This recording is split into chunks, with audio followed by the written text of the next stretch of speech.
All right, today we're going to talk about main and helping verbs. We need to first by talking about a verb phrase. A verb phrase is just a verb that is made up of more than one word. You know different phrases that you've heard before. They would be compiled of multiple words. Now, inside of a verb phrase, we have two different kinds of verbs. We have the main verb, and this is what names the action or the state of being. It's always going to be the last word in your verb phrase.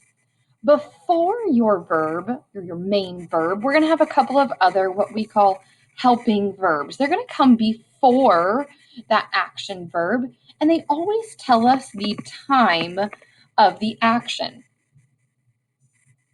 Just like with a verb phrase, there may be more than one helping verb in a verb phrase, and we're going to look at some examples of that right now. Now, some examples of present tense. We talk about present tense as being verbs that talk about what is going on right now.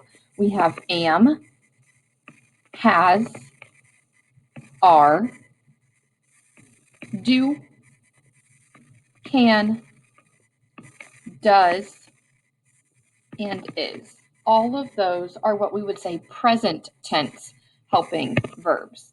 Now, we can also have past tense, meaning these are things that have already been done.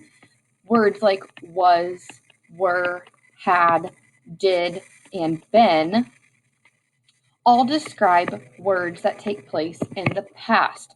And last but not least, we also have future tense. And if something is going on in the future, we would say will or shall. Both of those words are kind of signal that, okay, we're going to be talking about something that will take place in the future. Look at these examples. My class will be studying ancient China. Now, this verb phrase indicates that it's going to happen in the future because we use the word will. And you'll notice will was one of our future tense words. The main verb shows the action. Well, the thing that they're actually doing is the studying. But when will they do it? They will be studying. So we know that it's going to take place in the future. Remember, helping verbs tell the time of the action. Will be future. The next example, the topic did look interesting. This verb phrase indicates that it already happened in the past because we used the word did.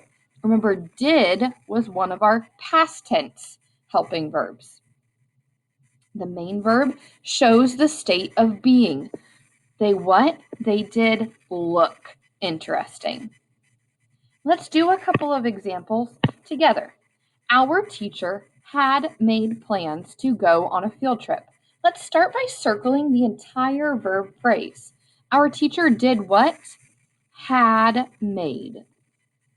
Now, with one underline, we always want to underline the action. What did the teacher actually do? Well, the teacher actually made.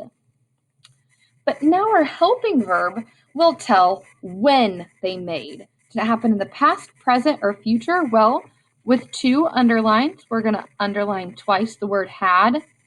Had tells me that happened in the past. I'd like for you to pause the video and try the next example on your own, and press play again and you can check your work with mine. Okay, let's see how you did. We will go with another class. Hopefully you circled will go. With one underline, go is my action, and will tells that it's going to take place in the future. Now, I would like for you to look down at the bottom. Follow the directions for your assignment today.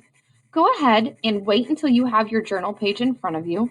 Follow the example and read all of the directions. There are 4 parts to these directions today. We're trying to see, can you follow all directions and do exactly what we did? You'll glue each of these into its own sentence on a separate sheet of paper and turn that back into your teacher when you return.